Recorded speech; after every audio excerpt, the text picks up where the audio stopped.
Hi, welcome back to Mina's Bookshelf Mystical Den. Today I'm going to do one of the things that I normally do for my book blog, book review blog, and it's a book and tarot deck association. As a book reviewer, I've been doing this for years. I've been pairing books and most of the time food or fine wines and months ago, I started with the combination also of books and tarot decks that somehow remind me of the energy of the book that I'm reading. So for today, we have a back title, The Night the Lights Went Out by one of my favorite women's fictions author, Karen White, and the Housewives Tarot, a domestic divination kit with deck and instruction book by Paul Kepple and Jude Buffum. These are both backlist titles, so to speak, so they're now recent. This is a book from, I think, 2017. It was published in hardback, and the paperback came out just a few months after in 2018. Yeah. And this one has been around for quite some time too, and it's been in my library of books and decks for years at this point. So the reason why I picked these two particular books and decks is that I wanted to find something that was somehow in harmony with the astrological energy that is governing our skies right now. Just a few days ago, the lucky planet of Jupiter, the planet of luck and expansion and well-being, transited into Taurus and is going to stay there for about a year until end of May 2024. So it felt natural to me, consider that this is it's an astrological combination that will shift the focus and the attention on our assets, our finances, the things that we value. We normally connected this with the second house, which is governed by Taurus itself. The energy around you shows the abundance of nature. It is rich, earthy, and productive, yet relaxed and slow. And Jupiter, of course, is the planet of confidence, courage, self-belief, and luck and expansion. As I said, this shifts the focus on our wealth, on our well-being, on our assets, on our most material and tangible expression of our human experience. So it felt natural for me to go into a genre, sometimes considered a subgenre of the women's fiction or thriller and suspense, the domestic noir. This is a fine example. The Night the Lights Went Out. As a genre, the domestic noir, the marriage noir, became very popular about 6 to 7 years ago, I would say. And I think that the forerunner for all this was the Gone Girl novel by Gillian Flynn, and then all the others came after that. The Silent Wife, Never Let You Go, Big Little Lies by Leanne Moriarty. What's particular about this literary genre is that the focus of the narration, of the plots, is on perfectly manicured communities, perfectly manicured and well-maintained households, picture perfect marriages, that mulberry bush, white picket fence kind of setting that in reality hides very sinister, disturbing, dark, and sometimes even deadly secrets and dysfunctions. So this kind of thriller that merges this suspenseful element with the women's fiction somehow is attenuated in Karen White's books, in particular this one, The Night the Lights Went Out. And I do actually prefer this one.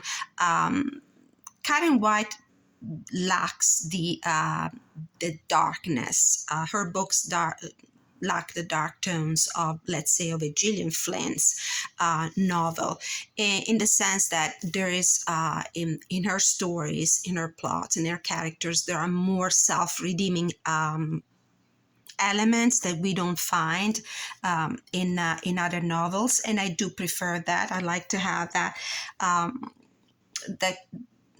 sometimes even desecrating, self-deprecating humor that Karen White is able to inject in her story, even when the thriller or suspenseful plot or storyline is the main backbone of the book. I would also recommend, for example, the Trad Street series, which has paranormal gothic elements to it too. And her characters are always endearing, which is something that is lacking, for example, in Gillian Flynn's books. Anyway, back to the genre. So we have apparently idyllic domestic lives that are disrupted by lies, betrayals, and this can happen on within a marriage situation. They can disrupt also apparently strong friendship bonds, and it's a very effective narrative device, this one, because it really questions what we considered as sacred, as whatever we considered as the foundations of our life, of our families, of our marriages. Let's see, from the back of the book, from the synopsis. Recently divorced Marilee Talbot Dunlap moves with her 2 children to the Atlanta suburb of Sweet Apple, Georgia. When an anonymous local blog starts dishing out about her failed marriage, Marilee finds a measure of peace in town matriarch Sugar Prescott. Sugar's stories give Marilee a different perspective on the town and its wealthy school moms in their tennis whites and shiny SUVs, and this reminds me a lot of the Stepford Wives, the novel from the 70s that was also turned into a movie, a big screen rendition a couple of times, I believe.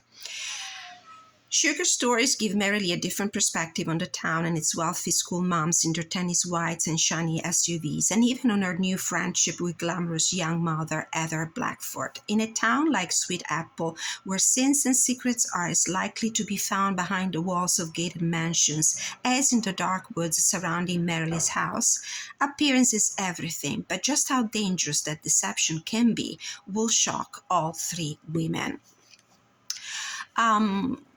The reason why I love Karen White's books and her main characters, they're always very approachable, relatable, a lot of middle-aged female errands. And what I particularly admire in Karen White's book is that she uses a narrative device that has a lot in common with the tarot practice of karmic family karma healing. Most of the time we have a character that is not as young, more towards the middle-aged phase of their lives, who encounters an impasse in their life, and they decided to return in a sort of escape almost. But how clever is that? Because in their attempt to escape their problems, their impasse, it's usually divorce, the loss of somebody really important in their lives, the loss of the financial security. They return to their hometown, they return to their ancestral home.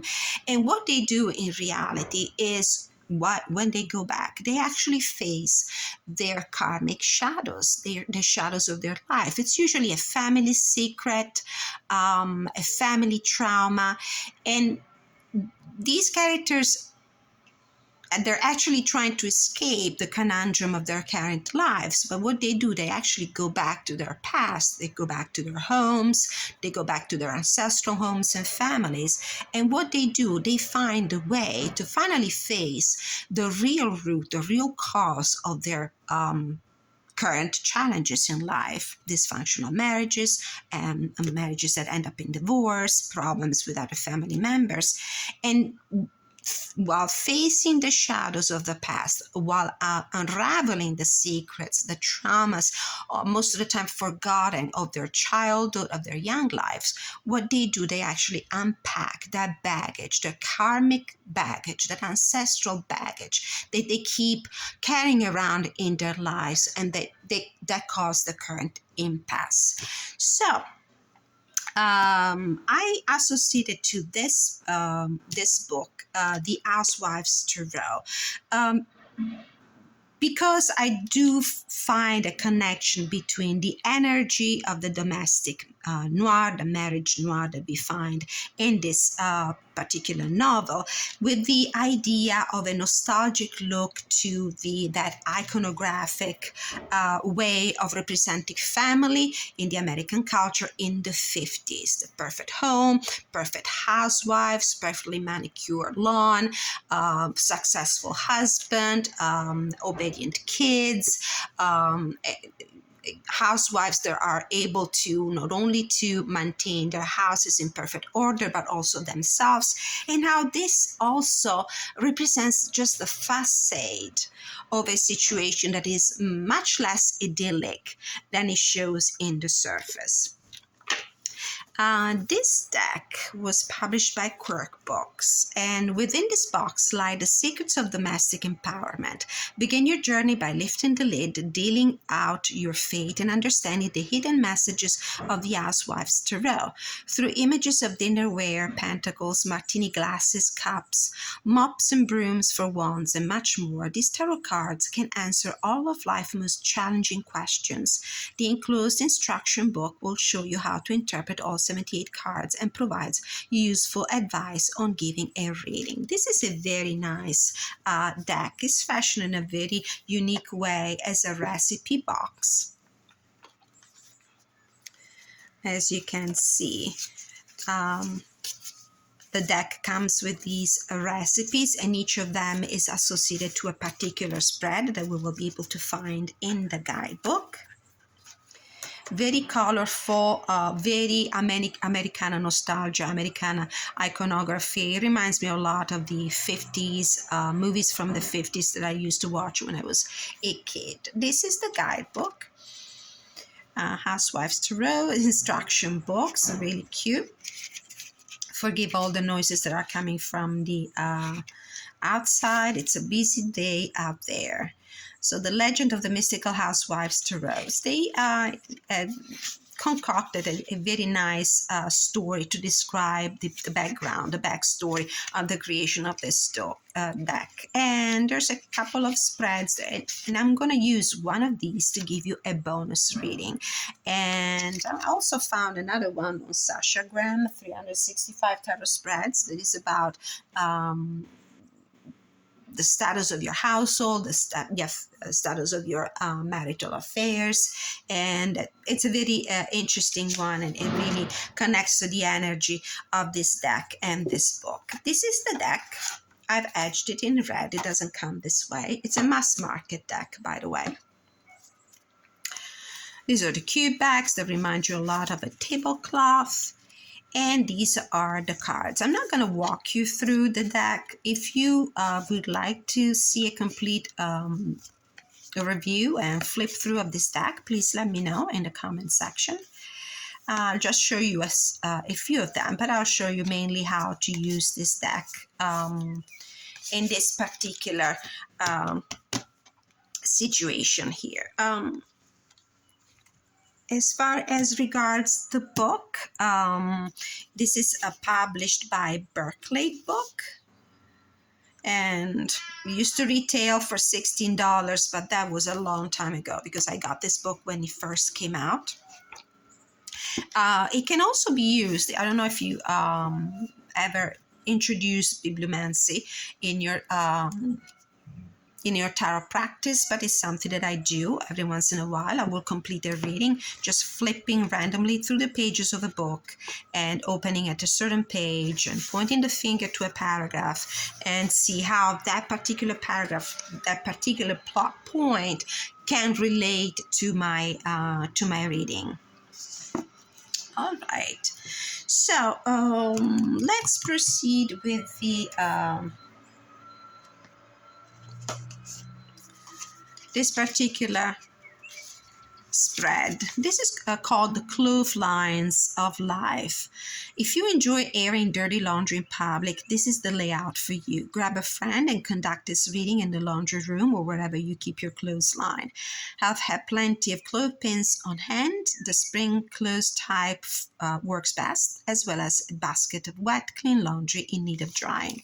Ask your friends to shuffle the deck, then remove one card and use a clothespin to hang it from the clotheslines. Now, I don't do all this ritual. I rather simplify this situation. But the reason why I chose this particular spread is that because in the book there is at some point there is a quote that reminded me a lot of this spread. And it's a quote that says, you better clean up your own backyard before you start talking trash, because I would bet money that each one of these women has something in their closets they'd rather not air. Everybody does, especially those who are always eager to cast their first stone. This is why I found an interesting connection between the book and this spread. All right, so let's shuffle the cards. This is a bonus general reading. It could be a bonus general, the Two of Wands, a bonus general reading for the month of June. It really adapts to that kind of insight that you can get. All right, spirit guides from the pure white light, please guide me, enlighten me, inspire me to convey the right message for the right person. So it's a general reading. It might talk to somebody in particular, as the nature of my readings most of the time is rather channeled to a specific target.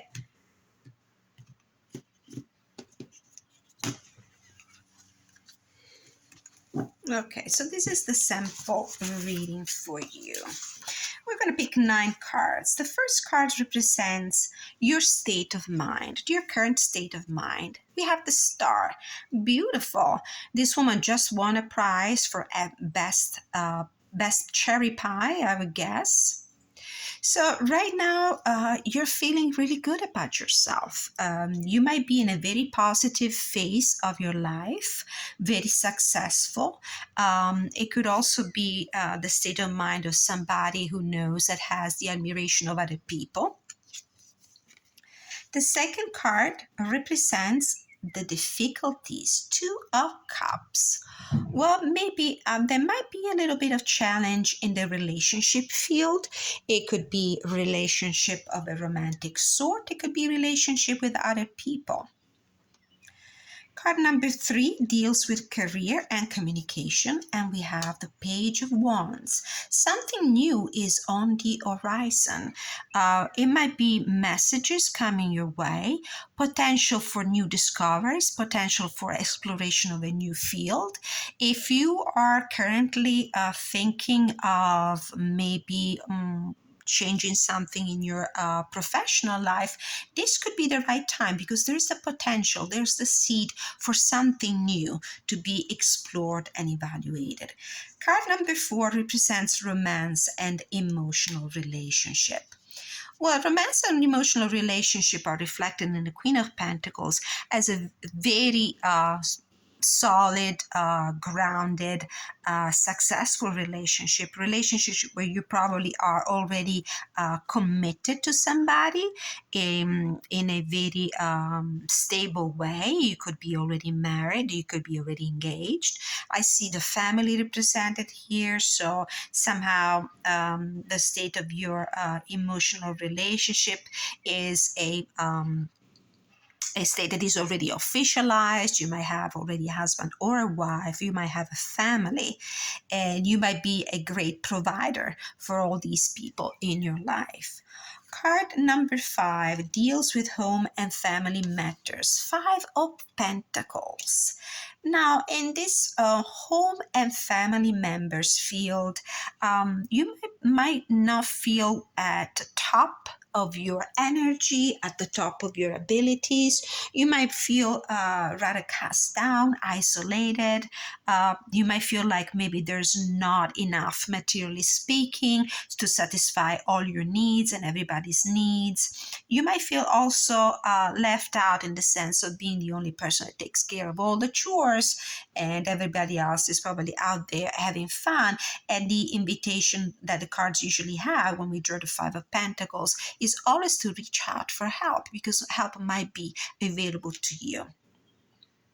Card number 6. This card represents your unconscious foundations. 8 of Wands. You're eager to move on. You're eager to move to the next phase of your life. You would love to be able to be free and unencumbered and able to move, able to travel, able to speed up with whatever plans you have in mind. There might be a lot of rods in the fire, so to speak. You might have a lot of great ideas, and somehow you might feel impeded by your home environment. Cards number 7. This card reveals your future and possible outcome. 4 of Swords. Well, this is a card of rest and rejuvenation, especially if you're in a situation where you already have a family, you already a caregiver, you already have a lot of chores on your plate, a lot of things, and you really care about the way you appear out there, how people perceive you, because you consider yourself as the star. It could be a good time for you to think about taking a rest, hit the pause button on all the commitments and the chores and the plans and the things that you need to do for yourself and for your family. You definitely need a change. You need something new. You might be at odds within this family environment with somebody. It could be your partner, it could be your own kids, but you're ready to move out of this situation, as illustrated here by the 5 of Pentacles followed by the 8 of Wands. And you're definitely deserving and badly in need of some venue for relaxation and rest. On the bottom of the deck, we have the Emperor. This could be an important person in your life. Usually the Emperor indicates the divine masculine, or whomever in your life embodies the divine masculine. It could be a husband. With the Wheel of Fortune and the 3 of Cups, there is a chance for fun and reconciliations and positive energy, but there's also an Ace of Wands and 6 of Pentacles. So things, the undercurrent of this reading is a very positive one. All right, so this was my Jupiter in Taurus astrological transition general home and household reading, and also tarot and book pairing with the Night the Lights Went Out by Karen White, and the Housewives Tarot by Paul Kepple and Jude Buffum. I had a lot of fun doing this, and I actually have had so much fun that I count on doing another bonus reading for the month of June using the Housewives Tarot. Don't forget to like, share, subscribe if you enjoy the content of my videos. Always feel free to leave your constructive feedback in the comment section. I love to interact with you, and I appreciate the time you spend to watch my videos. Until I see you next time, many blessings.